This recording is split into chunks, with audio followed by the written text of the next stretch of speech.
What's happening, guys? Happy Wednesday, unless you're watching live on YouTube, and it's Happy Monday, and welcome to the Dynasty WarZone, the People's Dynasty podcast, and the boys are back together again.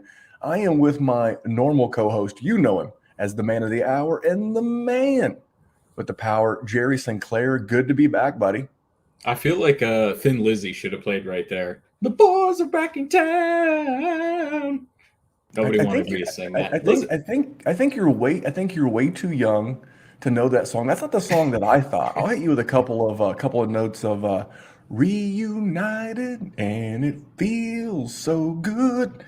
Been a while, man. A couple of weeks ago, my basement flooded, and you and our good friend Kyle August of the Fantasy Football Smackdown jumped on, did a great show, great year-end review show leading up to championship week. And then last week, I had the good fortune. Now, you had an adult thing, you had a work thing super early on Wednesday morning. I yeah, had a baseball commitment late Tuesday night.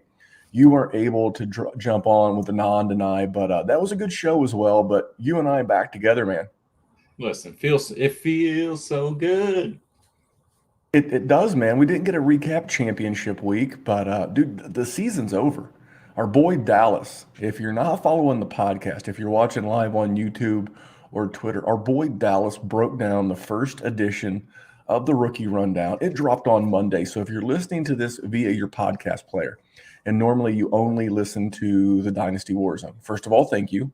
We super duper appreciate it. But go back and listen to Monday's rookie rundown. Dallas doing great work.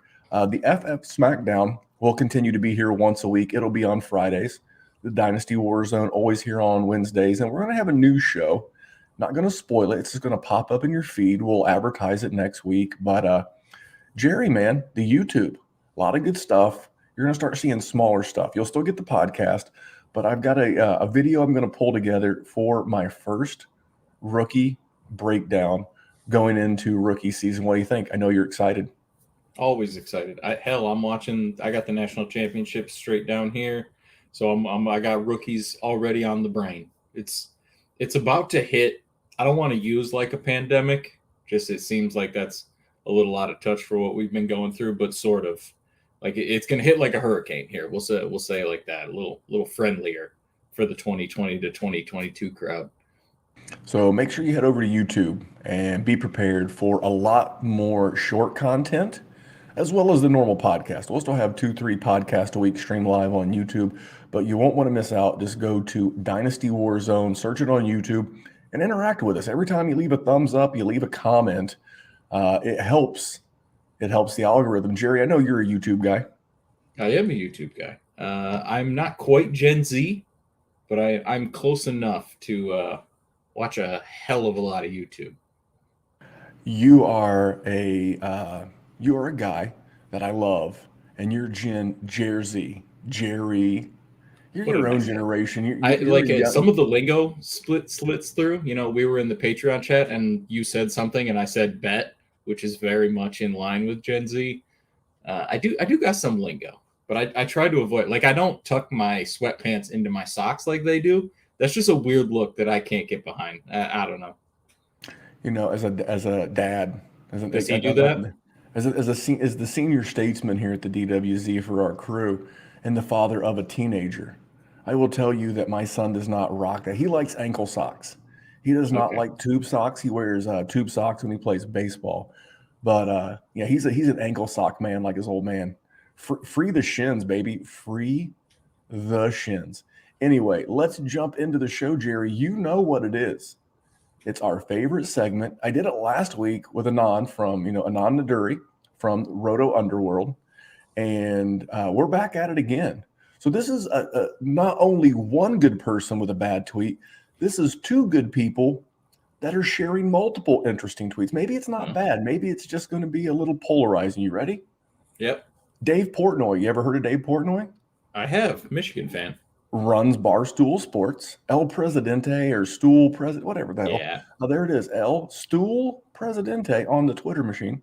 And he said 2 years ago, December 21st, 2019, I'm going to say something. I'd rather have Josh Allen than Lamar Jackson. I'd put Allen number 2 behind Mahomes in terms of young QBs. Then he retweeted himself on December 28th this year, so 2 years and a week later, not afraid to put himself over. I can dig that. Yeah. I'm always looking back on this tweet to remind myself how much smarter I am than all of the NFL Network and experts. I'm like, okay, I love it because he was right. Josh Allen has been better than Lamar since 2019 and 2020, 2021. Clearly, Josh Allen for fantasy football with what we do, he's been the QB1 2 years in a row. So from a fantasy standpoint, he's spot on. Then, old buddy, repeat offender, Dave Kluge, Detective Kluge, he said, I'd take Justin Herbert over both of them. And kudos to Mr. Kluge. He did get a response. And Dave Portnoy said he was an idiot. So, Jared, let's break this down in multiple layers.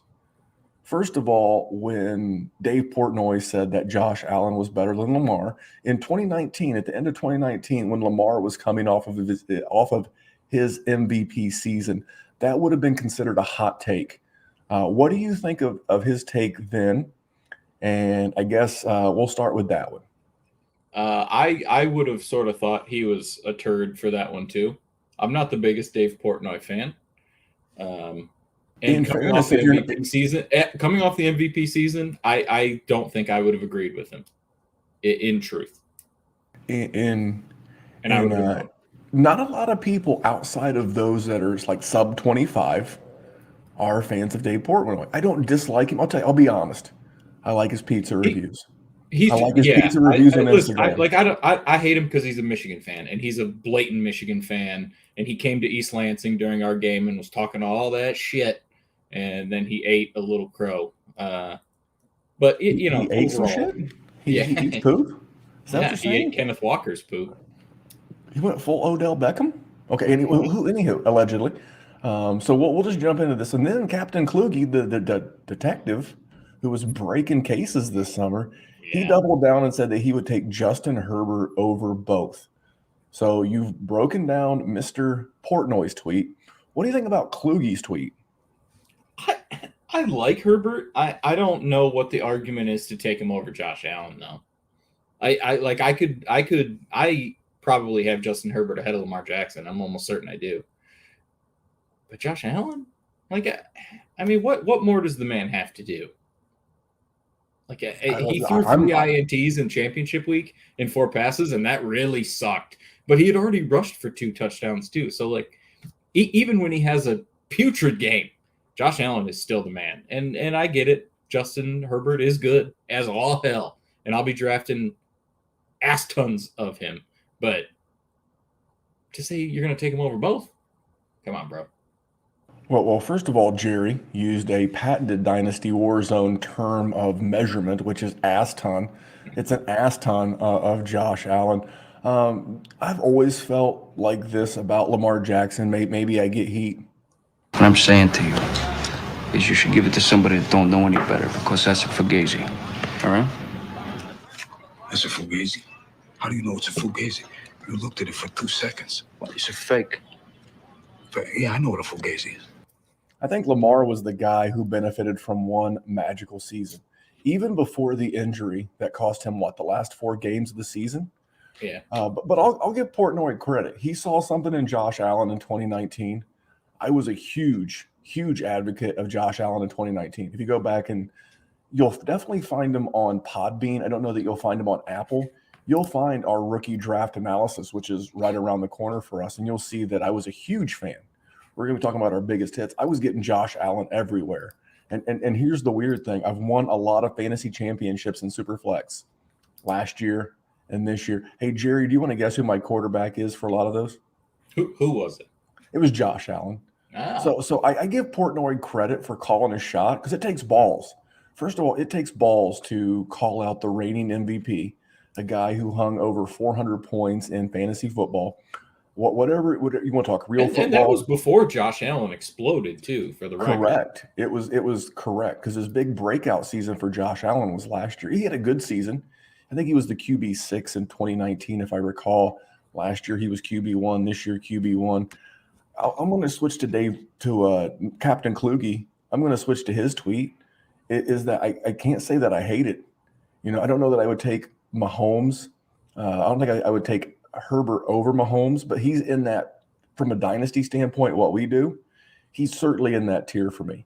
5,000 yards passing in his second year. Did you watch the end of that Raiders game? Holy cow. No, I was working, so I missed a chunk of it, but I saw that it was outrageous. It was like 29-14. I went to bed, and you fall asleep on the couch. I say go to bed. I just fall asleep on the couch watching the game. That's what old people do. And I get up. And I look at my phone. I'm like, what the hell happened?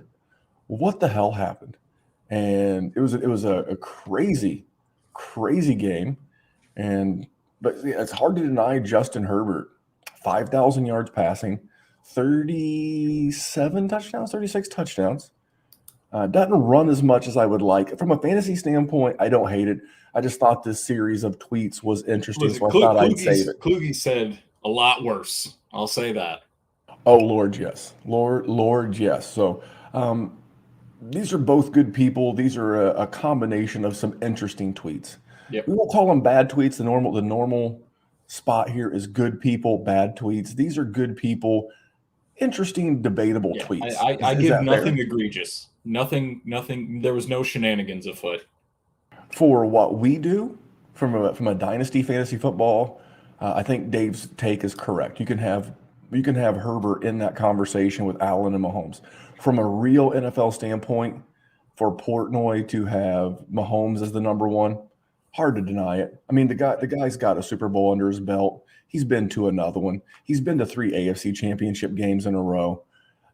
I'm not ready to loft him into the greatest of all time like the media does, because we always are looking for the next big thing.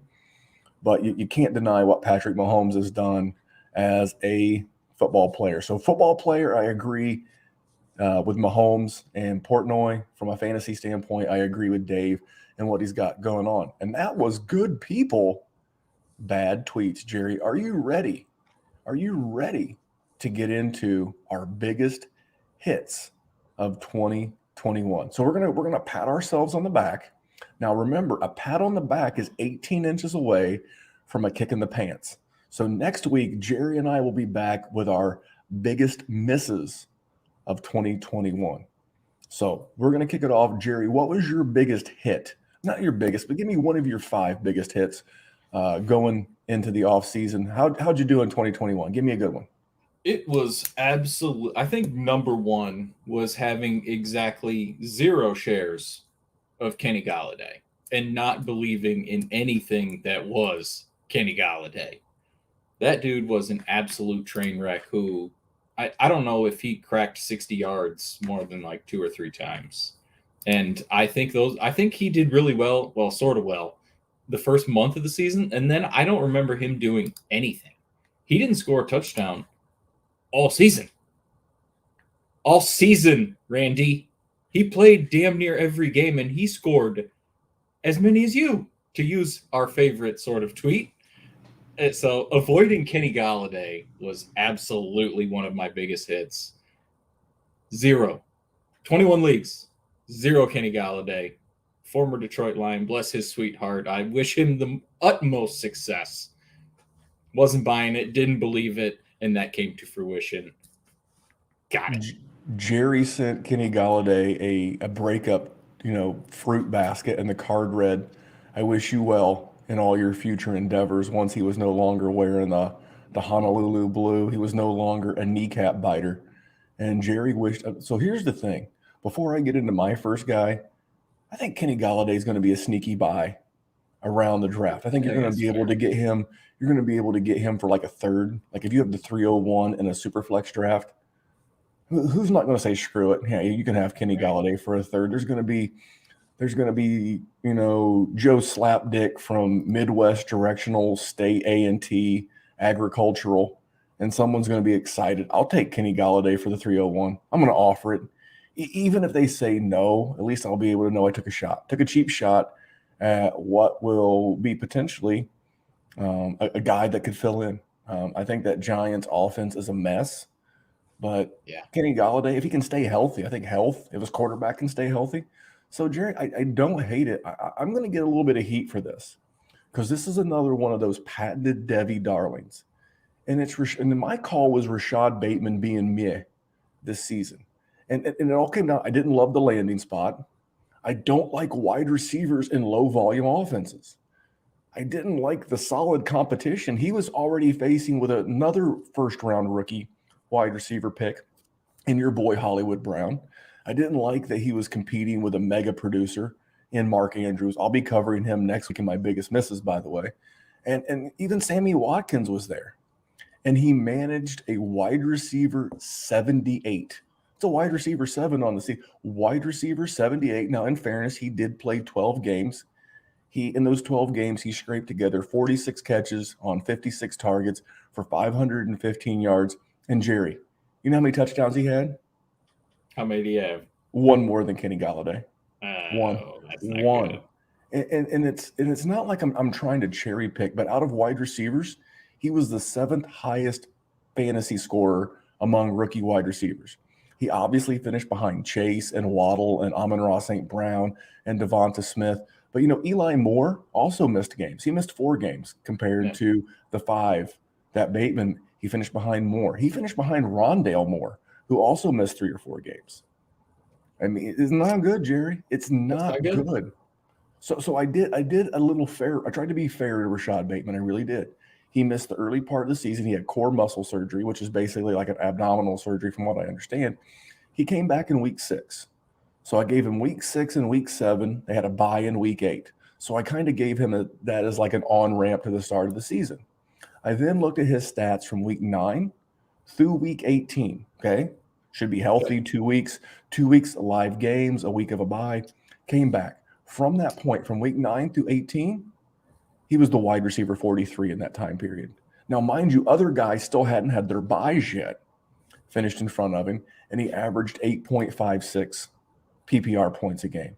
Again, it's not that I don't love him, but he feels destined to be another in those long line of guys like Corey Davis, guys like Devontae Parker, guys like Cortland Sutton, that were these super mega Debbie darlings that we all loved that just happened to land in a dirty set of trousers in Baltimore with a low volume. And here's the thing, it's not going to get better next year. Lamar should be healthy, right? We'll get Rashad Bateman back, right? Mm-hmm. Hollywood Brown's J.K. not going Dobbins back too. Yeah, they get J.K. Dobbins back. Is the offense going to open up? The last few games I saw of Lamar, he looked to have regressed. After that Miami game on Thursday night, when they were beating the shit out of him with that zero blitz, he never looked right in the rest of the games that he played. So I have a lot more questions than answers, and this is why I was always trepidatious, word of the show, trepidatious on Rashad Bateman. It's nothing personal against Bateman. He's a talented guy. But for me, I had to call him meh, and that was a hit. That was a big hit for me, Jerry. What was your second hit? And anything on Bateman? Yeah, I think that was a good one. I think, I like to diversify my rookie picks, but I think I even only had one Rashad Bateman for sort of the same reasons. But yeah, disappointing. And it does feel Corey Davis-y, Devontae Parker-ish, and that's not good. And I don't want to poo-poo your man, Amon-Ra St. Brown. We're going to talk about him here in a minute. Yes. Had you put Bateman in that same situation as Amon-Ra St. Brown, I think we would be talking about Bateman he would be somewhere between where Amon-Ra St. Brown's going and Jamar Chase. We would be that hype. We're going to talk about Amon-Ra St. Brown here in a minute, but I just wanted to bring that up because situation matters. And we're going to talk a lot about that in the offseason as we lead up with our rookie stuff. I'm sorry that sometimes you'll wind up. It's not like you or me or Jerry. I chose where I worked. Jerry chose where he works. Rashad Bateman didn't get asked. No. He got told, he's like, here's purple, black, and yellow, pal. We'll see you on Thursday. I mean, fuck it, I guess I just do what I got to do. So Right. who is your second guy?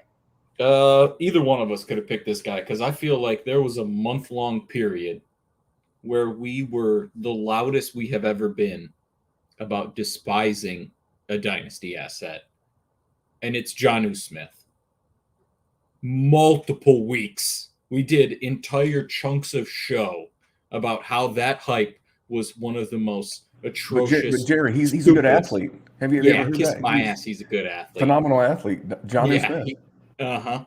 and he produced absolutely nothing. He had 3 games where he produced over 29 yards receiving. Now, hold on. Let's sit here in silence and let's contemplate that one more time. Is that not good? 29 yards. It's useless. staggering. That's a useless dynasty asset. So that was a big hit because he's poop. He's not going to be relevant. I didn't entirely think Hunter Henry was going to be all that relevant, and he's been great. And that just even further just pushes Jonnu Smith's face into the dynasty doldrums. I'm good on that. That was a hit. I'm glad I avoided that and was not reliant on him at all. So his receptions, his yards and receptions. So by the way, he did not eclipse his career high of 448 receiving yards. Now, which is a pathetic number in and of itself, but continue. He didn't even have 300. He had 294. You know what the difference is? You know why Jonnu, didn't have his played defenders? 16 games. He played 16 games. He had as many touchdowns as Kenny Gallaudet and Rashad Bateman combined. For those not paying attention, he had one touchdown.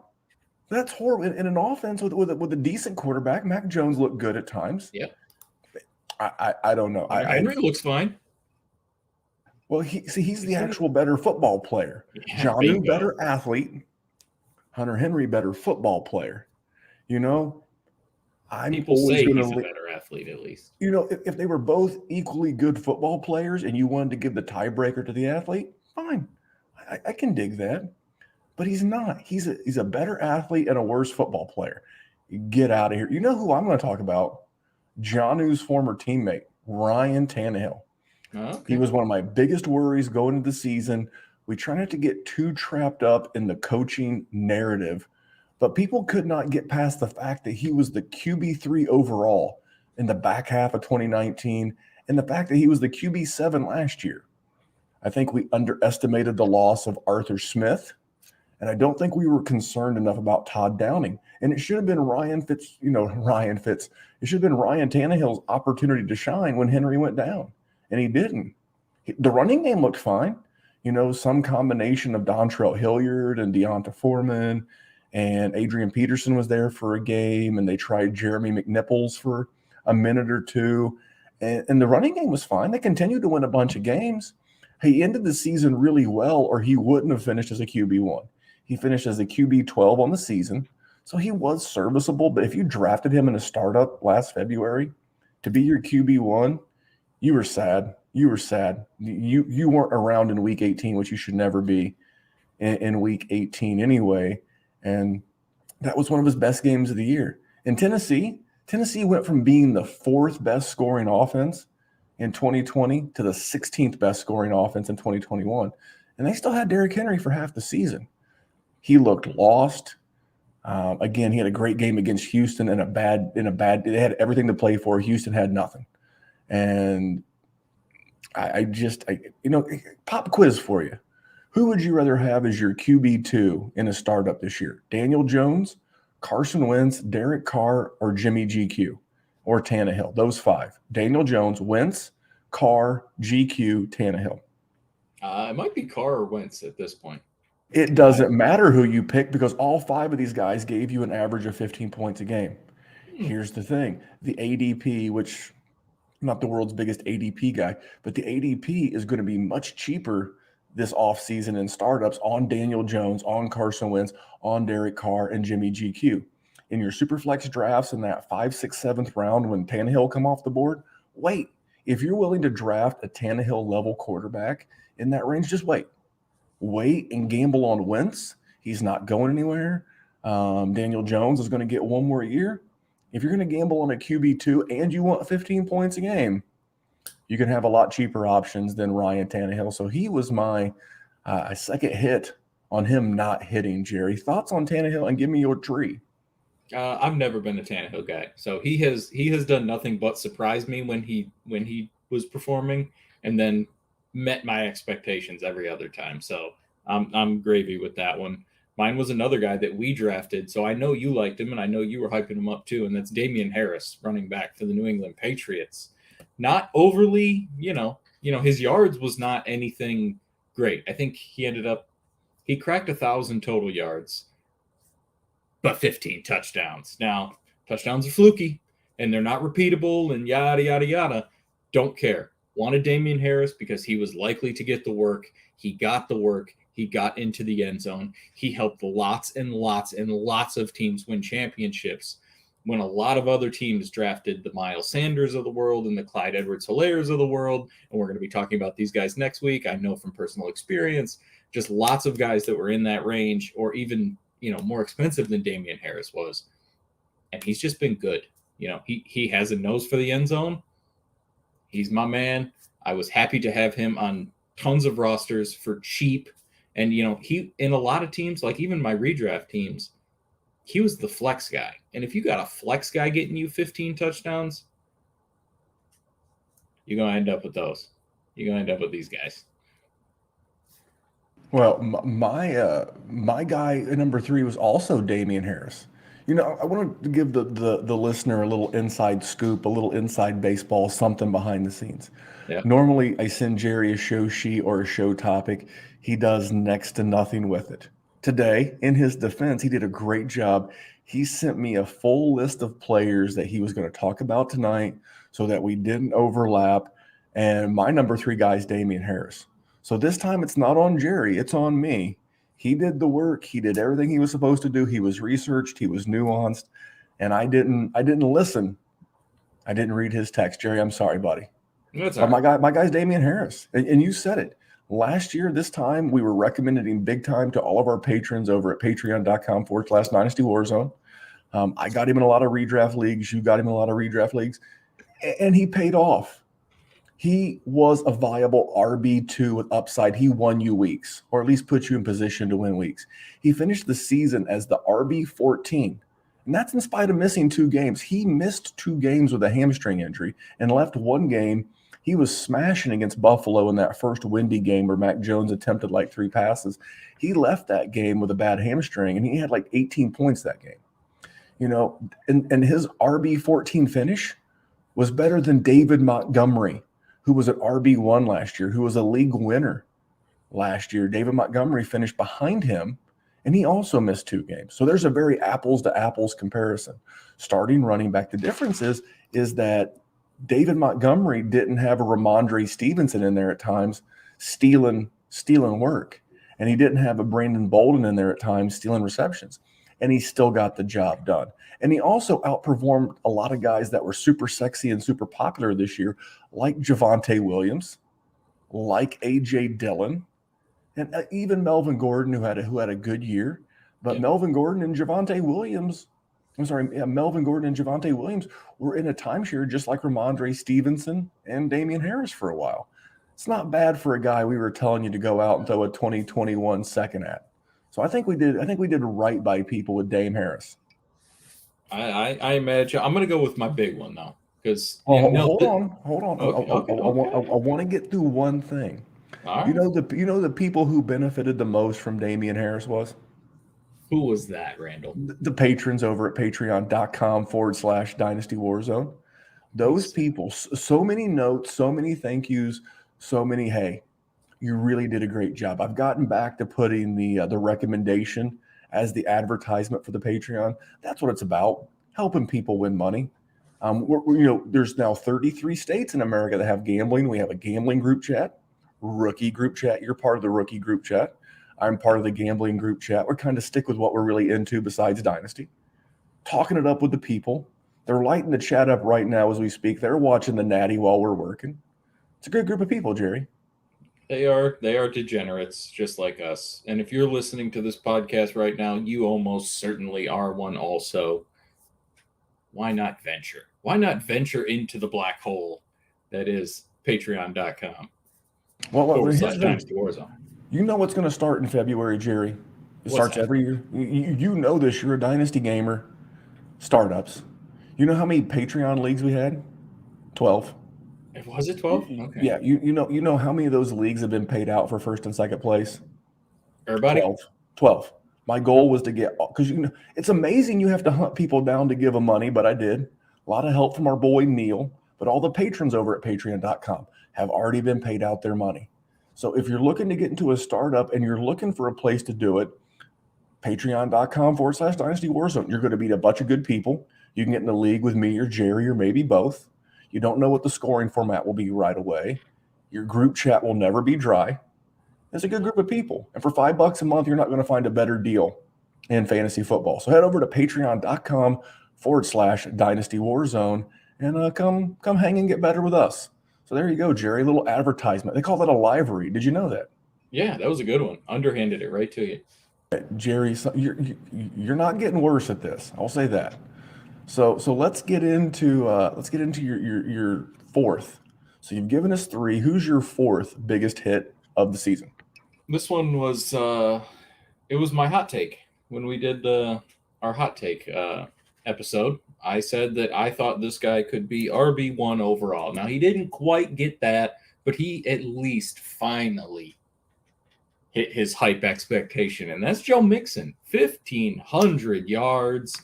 I think he had 15 touchdowns. He had a great season. 16.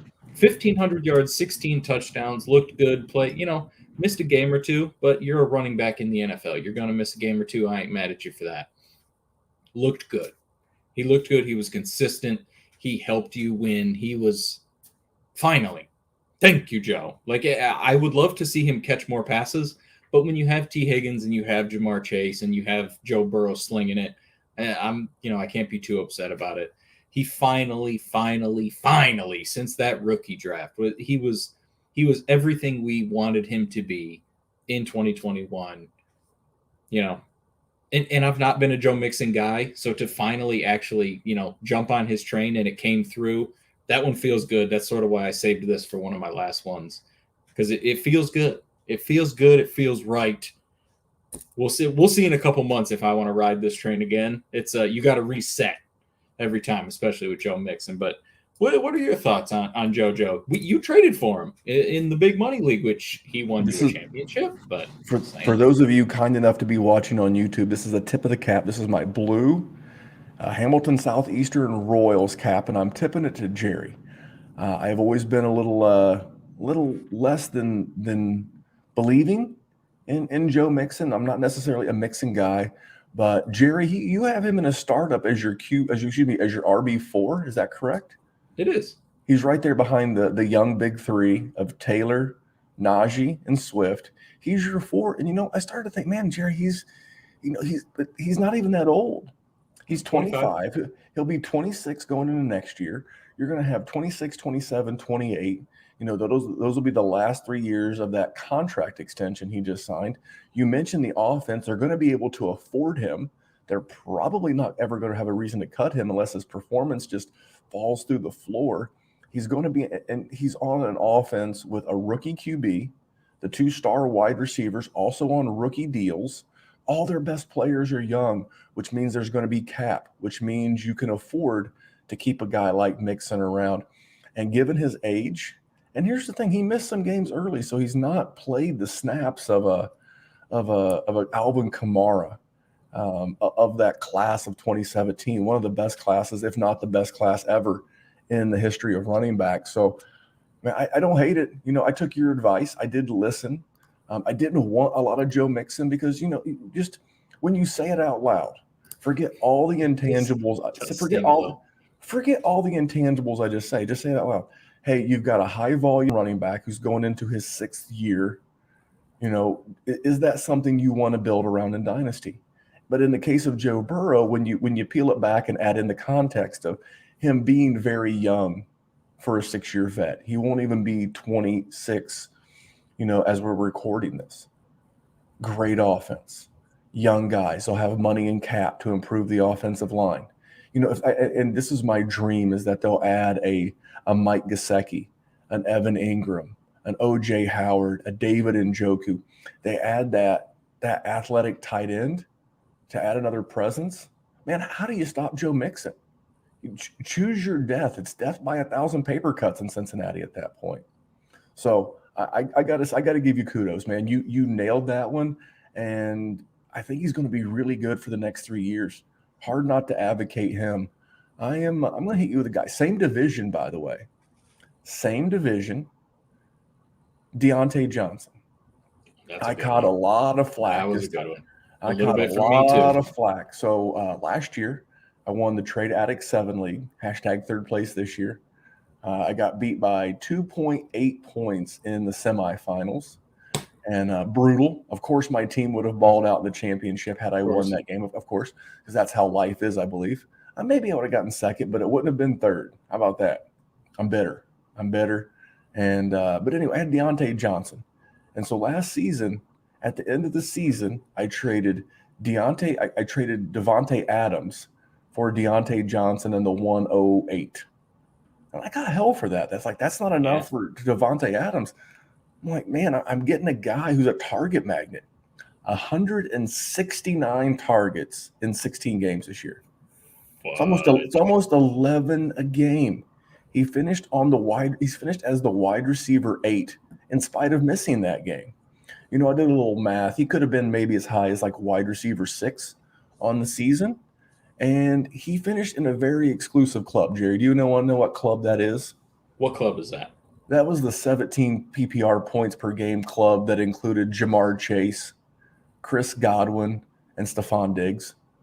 Now, as good of a season as Jamar Chase, I think a lot of us are remembering that 50-point monster he hung in the fantasy championships. He won a lot of people, including us, Patreon 12, by the way. He won people, including us, a lot of money. Sure. But I don't think people realize how good of a season Deontay Johnson had. And here's the thing. I know Ben has looked like trash. How many quarterbacks could they bring into Pittsburgh that would be worse for Deontay Johnson than Ben Roethlisberger is currently? Tim Boyle, possibility. But do you think the Pittsburgh Steelers are going to have to settle for No, I do not think they're going to have to settle for Tim Boyle. I don't think so either. And, he had a very good rookie season with Mason Rudolph and Duck Hodges. So I'm not too worried about him long term. He's in my top 8 for a startup. I think he's in your top 8 as well. Yeah, that was a good one because he was nowhere near my top 8 going into the season. I was not on that train. That was a good. I knew when you told me what the topic was, I was like, this boy gonna talk about Deontay Johnson. Well, I mean, here's the thing. It's like if there's a division you want to be getting assets in right now, it's this division. There's going to be someone that winds up in Cleveland that's going to be a value. But look at all the points. I mean, we just talked about Cincinnati's offense. Baltimore, especially the running backs and tight ends, have been amazing for fantasy. When other teams are scoring lots of points like Baltimore and Cincinnati, guess what Pittsburgh has to do at least 4 times a year? Throw a lot, score a lot of points. So why wouldn't you want to be part of a division, have a player in a division where points are going to be needed each and every week? So that's why I love Deontay Johnson. I'm going to have to redo my rankings. The Chris Godwin injury, I got to push him down just a tad. So I'll be redoing those as well. But Jerry, what were your thoughts on Deontay Johnson? I gave you kudos for your Joe Mixon love. What were your thoughts on Mr. Johnson? I know you like Johnson. That like I said, I knew the moment I found out what this topic was going to be today that was one of your guys. So I knew. Now, I didn't deserve to name him, but even if I did, I would have done you the justice of letting you talk about him because you were all aboard and you did get some flack for it. But I'm with you now. Like I said, I got to reset every year on Joe Mixon. I'm not resetting on Deontay Johnson. That dude is in for the future. He's in for the feast. I am all aboard that train. My last guy, Randall, a man who was borderline left for dead. Leonard Fournette, Lombardi Lenny. One of the first shows we did where I said, this year where it was, who's the guy you're trading for? Leonard Fournette was my guy. What did he get? 1,200 yards, 10 touchdowns in 14 games. He had the 4 touchdown game against your Colts, I think it was. Easy. Lenny, still an open wound right now. My team's got the second overall pick, so I feel your pain. But Leonard Fournette was above and beyond, right? He goes to Tampa Bay, and it looked like he wasn't even going to get used. He was going to be what Le'Veon Bell is right now there. And then all of a sudden the playoff run hit, and he went bananas. Ronald Jones has stayed a pumpkin his whole life. He's just going to live as a pumpkin. Leonard Fournette, man, came through. He was so cheap, so cheap. If you drafted Leonard Fournette in a startup or in a redraft league, or there was a good chance you traded a third to get him. There was a good chance you were deep in the playoffs because of him, because he was one of your flex options. Maybe he helped you when CMC went down. Leonard Fournette was a borderline league-winning type of player. Bless his heart. Thank you, Lenny. Thank you, Lombardi Lenny. We love you. I've always been a fan. He was one of the rookies that we talked about that famous class of 2017 with running backs, and another member, drafted 4th overall by the Jaguars. So Uncle Len, Lombardi Lenny, as you called him, he did not play the last 3 games of the season, right? Because he hurt the hammy, went out partial game in week 15, still finished the season as the RB6 on the season. Now, he averaged 18 points a game. So let's give him, because I'm lazy and easy math, right, let's give him 15 points a game if he had played these last 3 games, right? So that would have been week 16, 17, 18. If he had just stayed on his average, he would have scored 300 PPR points on the season. He would have been at a dead tie for 3rd running back on the season, right nestled between our boys Joe Mixon and a Manwich, an Uncle Minnie Manwich. Hey now. with Mixon and Najee, a little Manwich. So he was on that pace, man. He was winning leagues. And I don't think that you could have ever called that he was going to be a top 3 to 5 option. No. But you said all off season, this guy's solid. This guy's a guy worth getting. This is a guy worth having on your roster. He's at the time you could have had him as the RB3 on your team. You imagine coming into a season where maybe in a startup you got Joe Mixon as your RB1. Maybe later, if you had been hanging out with us, you could have had a running back room in redraft or even your dynasty that could have looked something like, if they listened to you, Joe Mixon, if they listened to both of us, Damien Harris, Leonard Fournette, and then even maybe another guy. You think those kind of people won leagues? Yes. I think so. They got those beautiful pieces, those I golden noticed that. palaces. You want to tell me about that real quick while I prepare my last guy? That's my home league. So listen, I talked about this on Kyle when you were gone. But I have been in my home league, my oldest league. I started it. I was the guy that got into Dynasty, got my friends into it. We decided to do a league. That was 7 effing years ago. And I had never won the damn thing. I finally won it. I went and got that trophy the next day. I drove my ass all the way over there, and I was going to get it. There was not going to be another minute I was going to wait. I had only seen, like, it's pretty. Look at this thing. You can hear it. You can hear it. It's pretty. Rattling. That's what I'm saying. I had seen it for 5 minutes. It came in the mail. I called the person who was the first champion we ever had, and I said, hey, trophy came in. He came right away. That was the last time I saw it. I saw it for 5 minutes. I couldn't be happy. I couldn't be happier for you. And I know you drank something out of that dirty ass trophy. My league mates' tears. I got all their tears, and then I just drank it right out of there. Salty. Uh-huh. Now, I would have eaten like a bowl of cereal out of that. Like it's obviously real metal, as you can hear here on the podcast. Well, good for you, man. What do you do with Lenny next year? You're just gonna have to hold him. I don't think you're gonna get much for him. Yeah. Free I don't agent know. to be. See, like he's one of the most. He's gonna be one of the most polarizing players because I don't know what the hell to do with him. Like, could he do the exact same things he just did? Yeah. Could he re-sign in Tampa Bay? I wouldn't be entirely surprised if, he did do that. Could he also be nothing? Like, yes. I think we have to see what the cost of Leonard Fournette is. If it spikes because of the production, probably going to avoid that, but we'll see.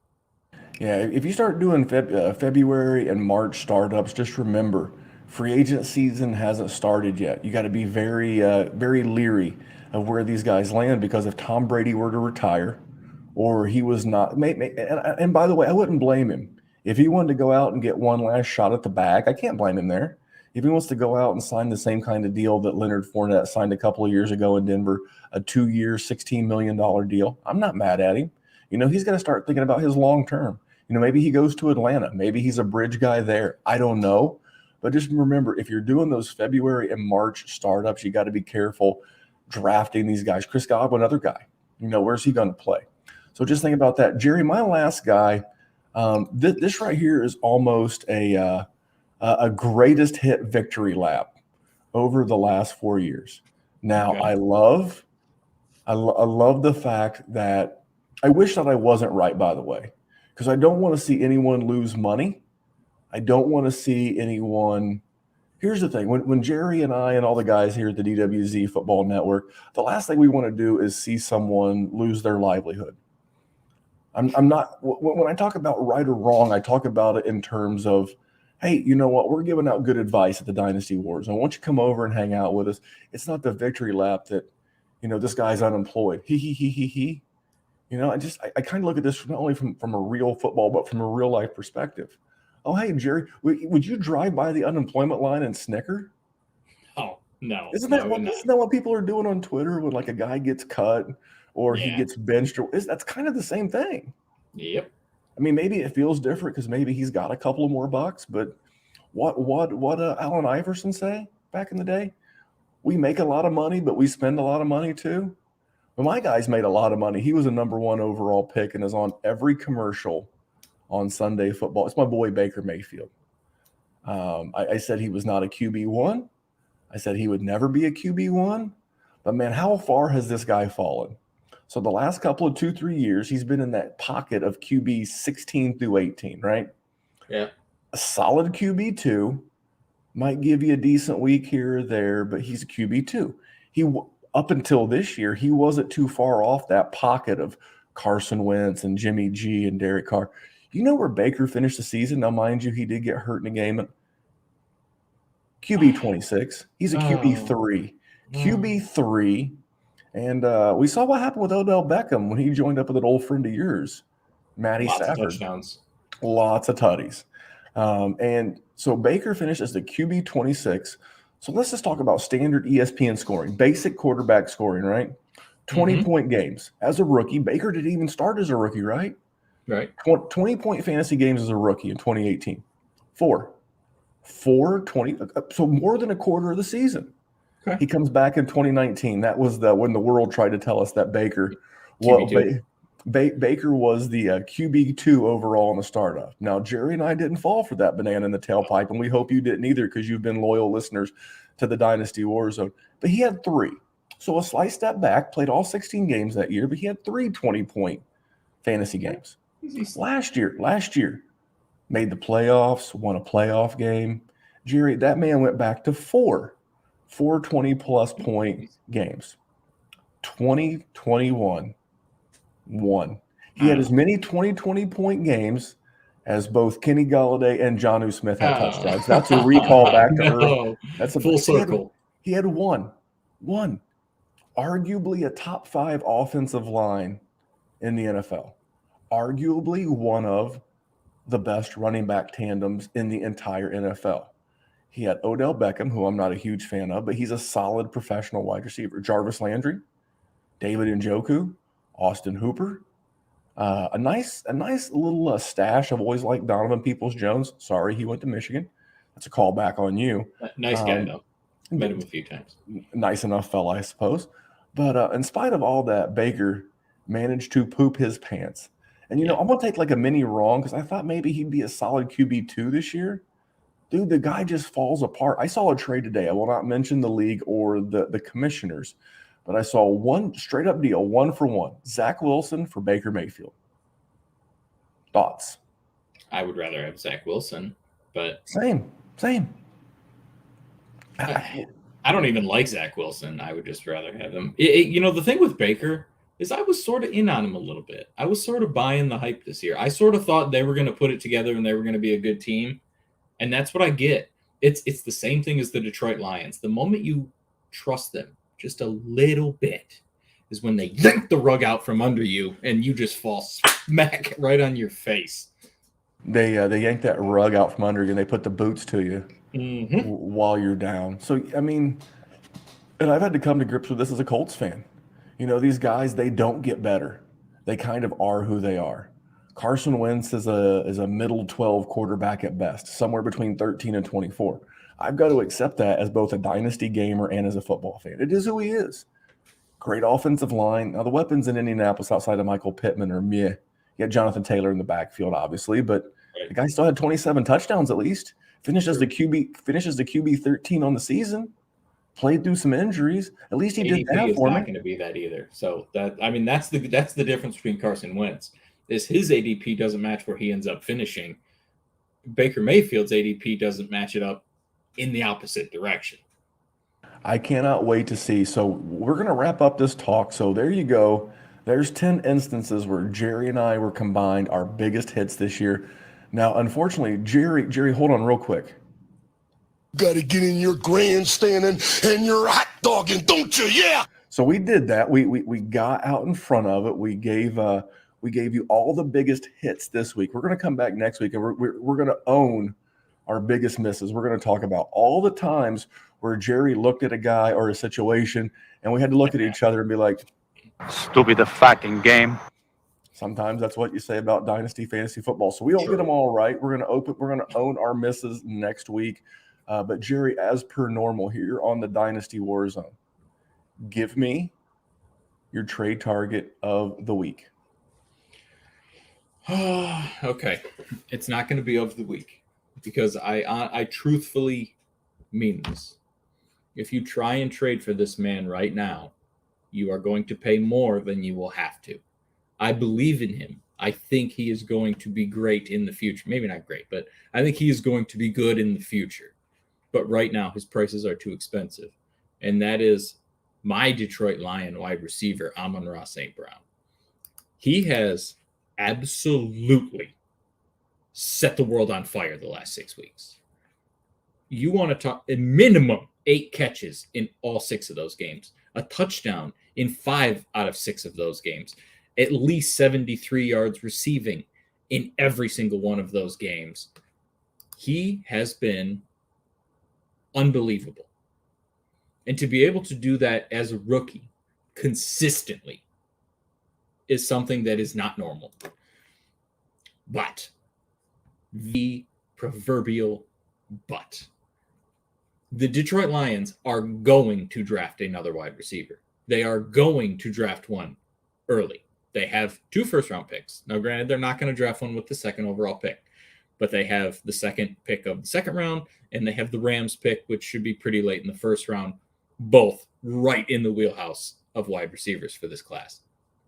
I wouldn't be surprised if they didn't sign somebody as well.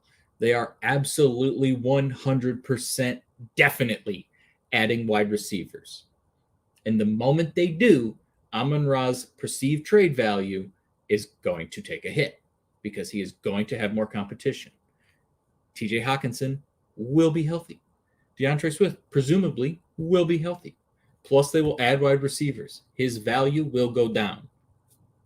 But again, Amon-Ra proved that he could play in this league, and he can do it consistently. And the Lions are going to have Jared Goff, who just was force-feeding him. Even Tim Boyle was force-feeding him. They realize that he is a dude that they have to get the ball to.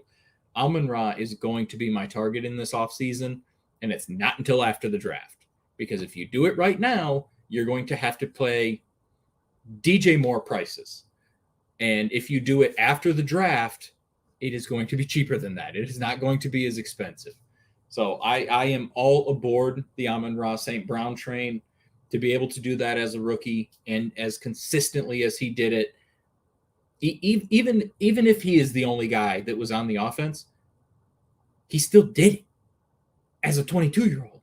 Like that's a wonderful thing. Randy, thoughts on him? I'm probably a little too hyped, probably a little too excited, but that's going to happen when a Detroit Lion that's this young shows this much promise. What do you got?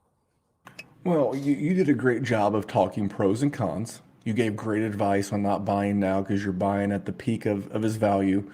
We just saw yesterday he scored 26.1 points. Might have won you a couple of doll arrows in in the DFS, or if you, for some odd reason, were playing in a championship game on Hopefully week you weren't. 18, shame on you. You should go over to your commissioner's house, and when he or she opens the door, you should like throw a drink in their face. You know, I mean, because it's not a good idea to have a week. But anyway, so he really broke out in week 13. That was his first big game. Okay. Since that time, so if you go week 13 through week 18, that's a 6-game sample size, not like it's like a 2-game or anything. In that time, you know how many wide receivers outscored him in PPR? 6 One? games. Correct. You know who that one is? Cooper Kupp? That is correct. Do you know who was Cooper Kupp's quarterback for a long time when he had his wide receiver 4 season a couple years ago? Jared Goff. Do you know what Jared Goff and Cooper Kupp had that you can't really put like a data on? What is that? It's called rapport. It's called rapport. And that's the one thing that, you know, Joe Burrow had with Jamar Chase. They had rapport going back to college. It's the one thing that I think it matters. Yes, you're right. They're going to have a bunch of cap money. They're probably going to bring in a free agent or two. They're definitely going to draft a wide receiver. I think we talked about this on our Patreon group chat. They have 3 top 35 picks. They've got their own first, which is number 2. They have the Rams first, which is like 20 something, unless they win the Super Bowl. And then they'll have their second overall pick in the second round. So they're going to have a lot of good draft picks. I mean, if you factor in their own third, you're looking at 4 in the top 65. So there's going to be a wide receiver come in here. That's okay. My only concern is like I said in the group chat, just to be very transparent, is what does this offense, even with Jared Goff behind the helm, what does that offense look like when it is? I think it's good for TJ Hawkinson. I think it's great for DeAndre Swift. He's the kind of guy, is he going to give you wide receiver 2 overall stretches like this in the near future? No. But he's the kind of guy that once the draft and free agency settles down, he's the kind of cat you can put on the back end of a roster in a startup. You'll probably get a little bit of a better deal the further you get toward free agency in the draft. And he's a guy that you can probably get as like your wide receiver 3. And I don't love that. But if you've already got him, You don't think he can finish as like a top 20 guy? Well, I'm going to pull up to what the top 20 looks like when on a full season. Because he's probably pretty close to that now, I would guess. Because that's a lot of catches. So let me blow your mind. Okay. Both Amon-Ra St. Brown and CeeDee Lamb. I guess CeeDee Lamb missed 1 game due to COVID. But one played 16 games, one played 17 games. And Amon-Ra St. Brown came in late. Amon-Ra St. Brown on the season scored 5.5 less PPR points than CeeDee Lamb. I'm not saying he's CeeDee Lamb. I'm not saying he's in the same ballpark as CeeDee Lamb.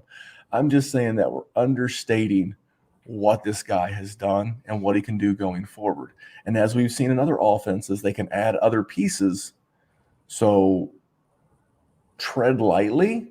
But I can't blame you if you're interested in. I can't blame you if you're excited. First of all, as a Lions fan, I think you're a mega alpha away from having a really good offense, and you're a really good QB away in 2023 from having a potential contender. Because this offensive line's good with Decker and Ragnarok, and that's what I call him, Frank Ragnow. Ragnarok, you got Ragnow, you got Decker, you got Sewell. The offensive line's going to be good, all young.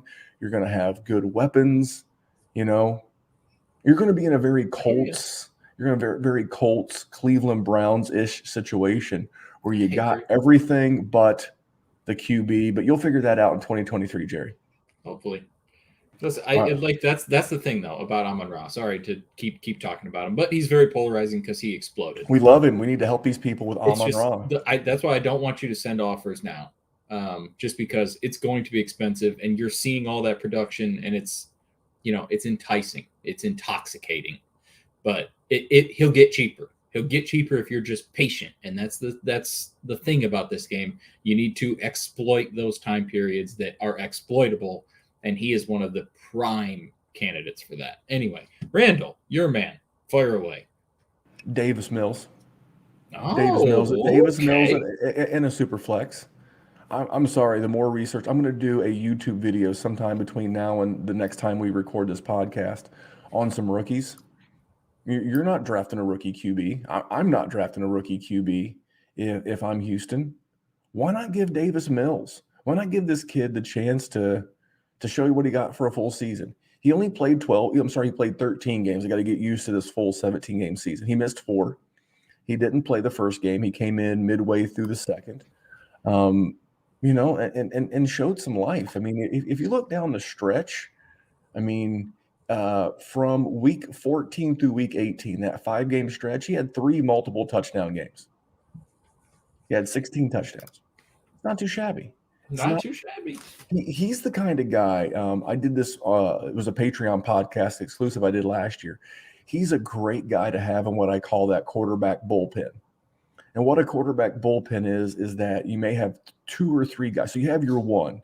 You got your Dak. You got your Burrow. You got your Herbert, your Mahomes, your Allen, whomever. That's your ace. That's your QB1, right? You're always going to roll him no matter what. And then you have this pocket of QBs. You have a Carson Wentz. You have a Daniel Jones. You have a Davis Mills. And then when Davis Mills has a favorable matchup like he did yesterday when he played the 25th versus the pass Tennessee Titans, what's he do? He goes out and hangs out 27.2 fantasy points. A couple of weeks ago against the 32nd ranked Seattle Seahawks, he had 18 points. That's a very usable QB2 game. And here's the thing, your league mates are naturally going to assume that he's going to get replaced. So why not go out and throw like a second, a Superflex draft to him? Why not? It's like, what if he's like a young Kirk Cousins? Because people didn't really expect Kirk Cousins to be a guy because they drafted RG3, and he got thrown into the situation, and he was serviceable. I mean, Davis Mills, looking at his games, he's thrown 3 interceptions in the last 8 games. As a rookie, I mean, that's pretty damn good. I mean, he had this absolute stinker against Buffalo when they got blitzed and he threw 4 picks with no touchdowns. But really, outside of that, my man was pretty solid. Since he was renamed the starter in week 13 against the Colts, he has thrown exactly 9 touchdowns and 2 interceptions in that 6-game sample. And that's not too bad. No. That's not too bad. A big stat that Vegas uses is QBR and is EPA, which is expected points per game. So if you go on the entire season, Davis Mills, as a rookie, an unheralded rookie, he has a better QBR on the season than the following. Are you ready? This is an ESPN stat, but remember, Vegas takes it very seriously. Yeah. He has a better QBR than Baker Mayfield, Trevor Lawrence, Sam Darnold, Zach Wilson, and Justin Fields. And he's just a couple of basis points off of Ben Roethlisberger, which I know we all kind of make fun of Ben at this point. Yeah. But, and then you go EPA, which is expected points per play. Not great. He finished 29th, but he finished ahead of Zach Wilson and Justin Fields. Again, not to say that he's going to be better than Justin Fields, but you're going to be doing startups in February and in March. Would you rather gamble on Zach Wilson where you're going to have to? Where's Justin Fields going to go? The 3rd round in a Superflex startup? In a Superflex, people won't be able to get enough of him. I'm not saying he's going to. Mills is going to go win the 12th, 11th, 10th, 9th. Late. I think you're going to be able to get Davis Mills as your QB3, and you're going to be able to wait. I think he's going to be in a weird pocket with the Daniel Joneses and the Jimmy Garoppolos, and you're drafting a QB3 that's probably a 1-year stopgap, unless for some reason this kid catches magic with a new head coach and better weapons and everything. That's the other thing is he doesn't have weapons. Brandon Cooks is good. Don't get me wrong. Brandon Cooks is always going to do what Brandon Cooks does, but that's it. Like that's. I mean, imagine if they get him a rookie running back, someone decent. People love is it Breece Hall? Yeah. Isaiah Spiller. I always get those two. I want to say Isaiah Hall, and Breece Spiller. But you got it right the first time. But exactly. But you know what I'm saying. They bring in a veteran. Melvin Gordon on a 1-year deal. But they got plenty of old running backs. But you get my point. They're going to have a ton of draft capital, especially if they move Deshaun Watson. And again, are you going to draft a quarterback super high in this class?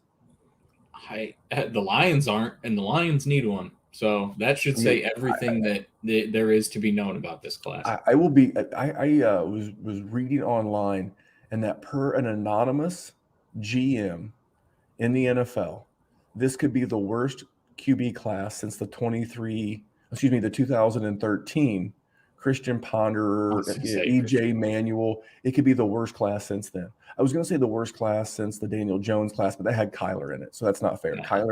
Kyler carries that entire class. I'm just saying this was supposed to be the QB renaissance year with Lawrence and Fields and Lance and Wilson, and I'm missing the fifth guy, and they were all supposed to be these things, and then Davis Mills is kind of magically poof appears out of nowhere, and there was another story came out, and it was per Albert Breer that the Patriots had an eye on Davis Mills if Mac Jones had not fallen in their lap. They were never expecting Mac Jones to land to them at 15, and Davis Mills was very high up their draft board.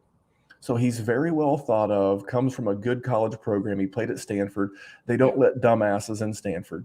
No. Very smart people go to Stanford. So there's a lot of intangibles here, and I just think you'll be able to get him super cheap via trade, or like that Baker Mayfield trade I sent earlier. Let's say hypothetically you've got a Zach Wilson. If you wanted to gamble to get a couple of different QBs, I would take Baker Mayfield and Davis Mills for Zach Wilson. I'm not taking Baker straight up, but maybe someone has him. Again, I like value. I like cheap things. I don't like your guy's great, and I understand why you picked him because you are a Detroit Lions fan. Yeah. But I'm looking to pick off those little pockets of value so I can use the savings, whether it be the QB3 I didn't draft in like the 10th round of a startup, and I get that gym wide receiver, or I get that gym tight end or whatever, because I'm going to get that third quarterback a couple of rounds later. That's what I'm doing. But I understand Amon-Ra St. Brown, Jerry. I mean, and I understand Davis Mills. That's a good pick. I mean, I honestly didn't realize how well he had done until I just looked it up as you were talking. Because when you compare him to his peers, and I'm talking about all the other rookie QBs, when you compare him to his peers, I mean that's not too shabby, Jerry. So and honestly, he had the worst talent. I mean, maybe Trevor Lawrence, but I mean, at what least about he had Elijah Moore? Would you say he had better or worse? What's that? Elijah Moore. No, I'm sorry. Zach Wilson with Elijah Moore in the Jets. I'm sorry. Yeah, I guess they didn't have a ton either. I mean, at least like Michael Carter was good for a little bit. I would say that those two are. So I went back. So he came back as the starter in Week 13, right? He came back and played. It was the game against my Colts. Yep. Since that time, the only rookie QB to score more points than him from Week 13 to Week 18, that 6-week window, the only rookie quarterback to score more than him, ironically, is Zach Wilson. He scored more points in that time frame from weeks 13 through 18 once he was renamed the starter than Trevor Lawrence, than Mac Jones, and it's not really fair at that point to compare Lance and Fields because they were both out and didn't play a ton of games. But he outplayed his contemporaries, guys, down the stretch recently. Defensive coordinators had tape on the guy. Again, I'm not saying you're going to go get Peyton Manning or Dan Marino or even Carson Wentz, but man, for what you're going to have to acquire him for, you're not going to get a cheaper guy to go add in a super flex. And that's your MO right there. It's like that quarterback for that kind of price with that perceptive value. Rinse and repeat. You are a magician when it comes to that. I will give you that, my friend. Because what happens is you got to look ahead. Because what's going to happen is more than likely, and I'm going to go out and try to acquire Davis Mills. Jerry knows I don't say it on this podcast and then not go do it in real life. That's not how I roll. It's never going to be how I roll. I'm going to go out and poke around on Davis Mills, not literally, but figuratively. I'm going to go ask those questions. And then I love that bullpen. Again, it's a concept that I did on the Patreon probably a year ago about building up that bullpen. If I got a stud, it's the same thing you would do in a redraft league. You're just looking for a QB2 and you're playing the matchup. He's got a good one. He's got a bad one. Give me this guy. Whereas if you just have, I hate to say it again, a Carson Wentz or a Derek Carr, It's like, oh shit, Derek Carr's playing the Broncos. That's a really good defense. Right. If he's your only QB2, then you're like, well, I guess I have to play Derek Carr. Yep. But if you have this little pocket of guys that you can just pick the best matchups, that's one of those little strategies that we've invoked over at patreon.com/Dynasty Warzone, Jerry. It's how we roll. That's true. Love it. So there you go. Thank you for liking my guy. Thanks for jumping on, man. It was super excited to get back on here with you. Listen, I am glad you were able to get back on here. I was like a lost puppy. You know, Kyle does his best to keep me on track, but sometimes once I derail him, then we're both derailed, and then actually this show went pretty long too, but me and him were just bull crapping for a while. So it's good to. It's a Monday. We got a little bit of Monday. We got sure. We got that's weird too. We got to crap on Jonnu Smith. That's always a good time. You know, that was well deserved. I mean, good day. And trophies are here. Yeah, Trophies are here. And I felt bad about, you know, having to spit facts on Rashad Bateman. Didn't want to. I don't feel good. I'm not going to take that. Ain't wrong. Ain't wrong. It feels bad. It feels bad to say bad things about good people. But Jerry, we'll do that next week. We'll do some good people, bad tweets. We got to call ourselves out. We got to own our misses in 2021. And just a real quick word from my buddy Matt over at Hate Brand Goods. That's the HVIII.com. They just released their winter essentials collection. Jerry, I have a pair of all pink shorts. Oh, looking and not good, like neon, feeling good. Not like neon pink, like old school Grandma Rose shorts. I cannot wait to wear these in the gym. Check out my Instagram. It's at Memphis185. Check me out. I'm always wearing Hate Brand Good shorts.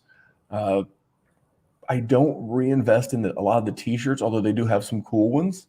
It seems like whenever I go they don't accentuate the quads though. Randy likes that the is quads. True. We like the shorty shorts around here. We squat a lot, but here's the thing: I wear a very common size t-shirt. I wear an extra large, and every damn time I go get a shirt, they're always sold out. So make sure you check Thursday drops. The new stuff drops on Thursday. I love the look. I love the essentials collection. It's not a bunch of like random logos and stuff like that, which some people love that stuff. My son loves t-shirts with big stuff on the back. I like more simple shirts, and that's why I love this essentials collection. It's very plain, but it's also very flashy. It's kind of like me and Jerry. I'm very plain. Jerry's very flashy. He's pointing to his trophy. For those of you that aren't watching on YouTube, he's pointing to the trophy. He won the championship. I won some championships too, and that's what we want to help you do. Thank you so much for tuning in to the Dynasty Warzone. We'll be back here, unfortunately, taking our lumps, talking about misses, but we'll be talking about other good Dynasty stuff too. Hope you enjoyed the show. Until next week, have a great week, and be sure to tune in on Friday and check out our boy Kyle from the FF Smackdown. Talk to you soon, guys. Have a great week. Oh, and remember, here at the Dynasty Warzone, we're just trying to make the world, Jerry, what? We're just trying to make the world a better place, man. Fantasy football. Come on. All right, so just want to make sure that in 2 weeks you didn't forget. He's Jerry Sinclair. Thanks, guys. Have a good week.